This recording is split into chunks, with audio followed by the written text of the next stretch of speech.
Alam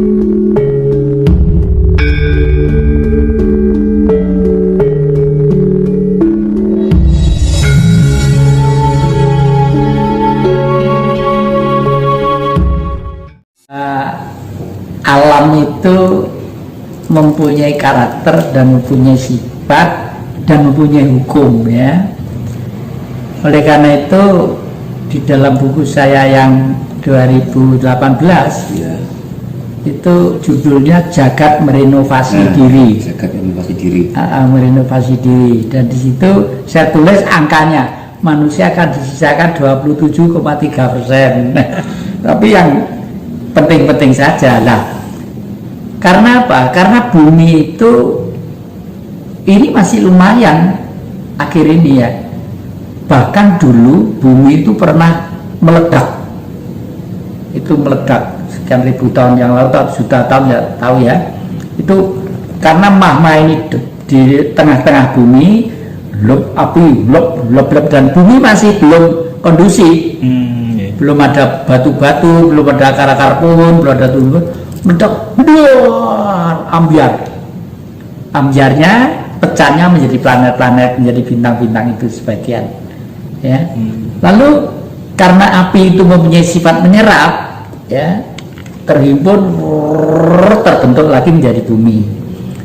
Nah, pada waktu terbentuk lagi menjadi bumi, Sang Mahananti itu pengen berada, bahasa saya pengen berada di tempat dolanan iki mau, gitu lah, ya. Saya kedolanan yang maha itu nggak iso nggak bulan iso nggak bumi, ya termasuk dulinane. Karena supaya beliau itu romantis dan tahu dolanane, beliau berhidup jadi kita ini yang disebut Tuhan, gitu lah, ya. Jadi bumi itu terjadi lempengan-lempengan. Dan lempengan-lempengan itu suatu saat akan mengalami pergeseran, ya. Dan untuk ini hanya manusia yang peka terhadap alam yang bisa menangkap, peka terhadap alam, ya. Dan jangan takut mati oleh karena alam, nggak boleh, ya.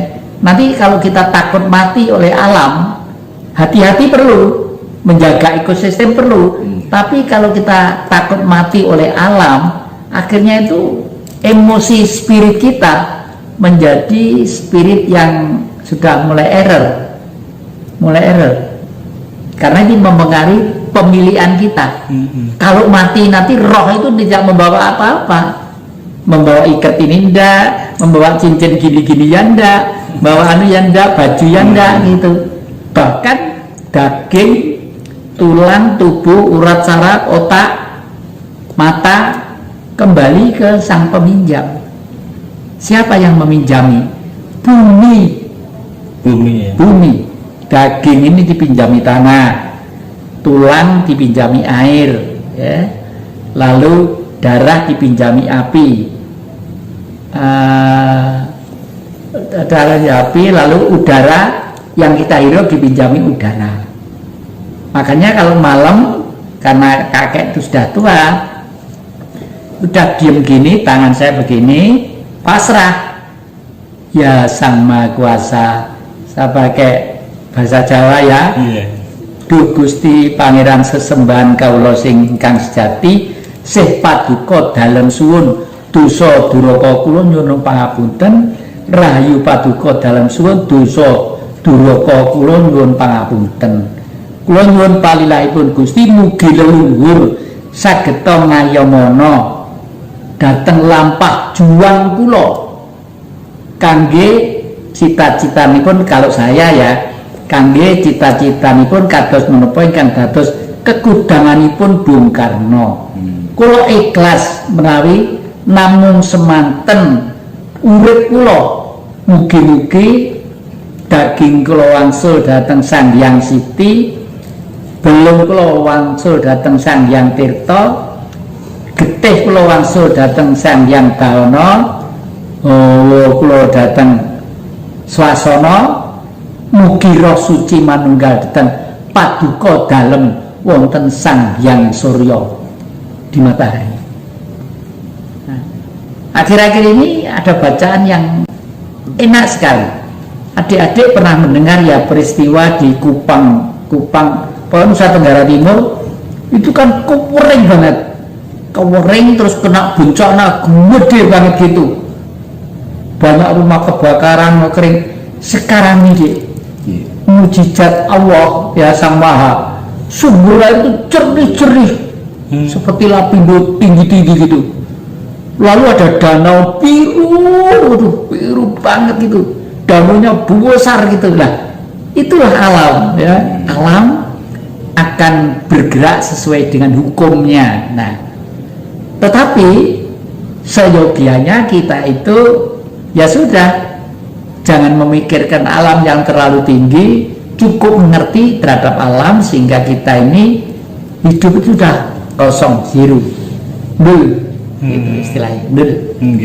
Makanya kalau saya bilang begini ya, itu kalau saya misalnya ditanya seseorang, enggak, kalau misalnya saya mencari barang saya yang entah HP di mana tuh, pernah di rumah ini, rumahnya kan gede panjang gitu, mencari HP, mencari di mana tuh nggak ketemu, cucu-cucu kuliah semua.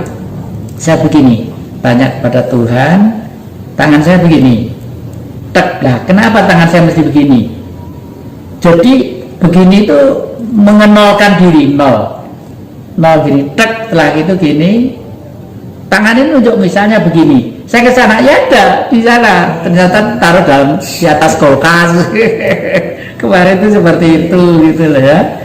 Jadi semua bisa melakukan seperti itu, cuma kebiasaan bisa pandai. Oleh karena itu kebiasaan itu sudah ditulis oleh leluhur kita dengan biasa untuk berperilaku angen-angen bener, pikiran bener, tutur kata bener, pribadi bener, bergaul bener.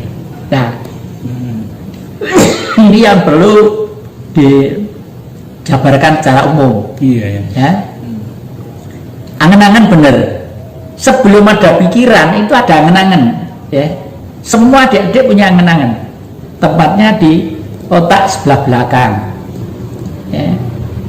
Kalau adik-adik atau kita atau kakek perutnya lapar, mesti pengen makan, karena punya perut menggerakkan saraf menggerakkan otak, baru otak kerja. Mau makan apa? Karena di rumah sendiri, makan di meja makan, ternyata belum masak, karena pada repot kayak gitu, ya. Lalu kalau gitu cari makan keluar aja, karena cepet keluar. Buka dompet dulu ya, buka dompet dilihat dompetnya ada duitnya apa enggak gitu, itu ya. Jadi kerja otak itu sebenarnya ada. Terus itu untuk kepentingan pribadi, tapi pribadi tadi itu akan terhapus semua kekeliruan dan kegilapannya kalau pribadi ini kita persembahkan untuk kepentingan bangsa dan negara. Itu ya, bangsa dan negara.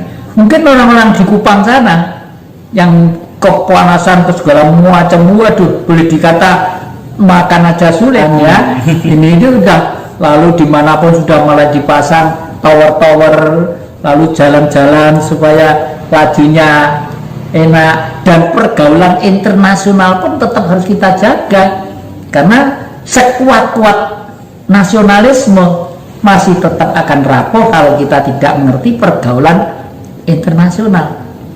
Meskipun kebangsaan ini harus ditaruh di nomor 2. Di zaman Bung Karno tahun sekitar 60-an ya, urut-urutannya Pancasila itu seperti ini, nggak sekolah pun bisa ngapal nih. Lah ini besok kalau kita itu sudah ada kesempatan atau pemerintah ini sudah menurut saya waras lagi, waras betul-betul waras ya, dalam arti sebagai alat negara ya.